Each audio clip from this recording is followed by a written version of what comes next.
સખી નાભી ચંદ્ર ગઢની માય સોહમ શબ્દ ઉઠે આ શ્વાસ ઉશ્વાસ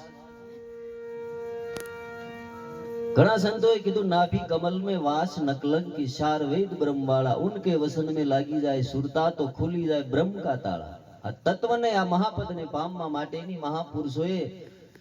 લોયાણ માતાએ ભગવાન રામદેવજી મહારાજે અને ભગવાન શિવ જેવા ગોરખનાથ જેવા હર હર હીરા પારખ સમજ પકડ તેરી નિજ બૂટી સોહમ શબ્દ રુદિયામાં રાખ બાકી વાત સબ જૂઠી સરનામું આપી દીધું પાકું એક ખેલા સાધના કરી જોઈએ એટલે કે છે કે શ્વાસ ઉશ્વાસ ની કરો સાધના જપો અજંપા જાપ વિશ્વાસ રાખો ગુરુ વસનમાં ઓળખી લ્યો આપમાં આપ જે પીઠા ભગતે એને દીવા કીધા છે દોનું દીવા તારા દ્વારે બળે છે હૃદય કમળ શીખ ધરજો હૃદય કમળમાં તપાસી જો ભાણ સાહેબ પણ કે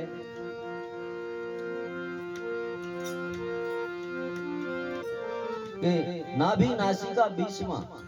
સદગુરુ મળ્યા અણી અગ્ર પર એક તાર જ્યારે આ હંધાઈ જાય છે સુરતા એ નામને પકડી લે છે બહિર્મુખ વૃત્તિ જ્યારે અંતર્મુખ થઈ જાય છે ત્યારે આ પ્રાણ નિયમમાં આવે છે પાંચે પ્રાણ એક ઘરે વહી આવે છે ગંગા સતી માતાએ ગાયું જ્યારે પાંચે પ્રાણ એક ઘરે લાવો પાંચ પ્રાણ છે ને પાંચ ઉપપ્રાણ છે એ બધા જે મેન હૃદયમાં પ્રાણ છે એમાંથી જુદા જુદા કાર્ય માટે જુદા પડ્યા એટલે જુદા જુદા નામ આપ્યા પણ એ બધા પાછા ઈ ઘરે આવી જાય છે અને ત્યારે દાખલા તરીકે જે પ્રાણથી ભૂખ લાગતી હોય પછી ભૂખ લાગવાની બંધ થઈ જાય જે પ્રાણથી તરસ લાગતી હોય પછી એ ઘરે આવી ગયો હોય તો પછી એ તરસ લાગતી બંધ થઈ જાય એટલે આમ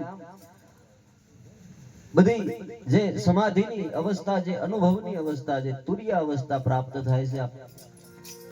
આ સાધના દ્વારા દોનું દીવા તારા દ્વારે બળે છે નાભી કમળ સિદ્ધ ધરજો હૃદય કમળમાં હેત ધરીને અંતર જોત આદરજો પૂરેપૂરું ધ્યાન ધરી અંતરની ભીતરની અંદર આગળ કહે છે આ કણહવાયા કરવા માટે અને આ વરને વરવા માટે કોની કૃપાથી કઈ રીતે પામ્યા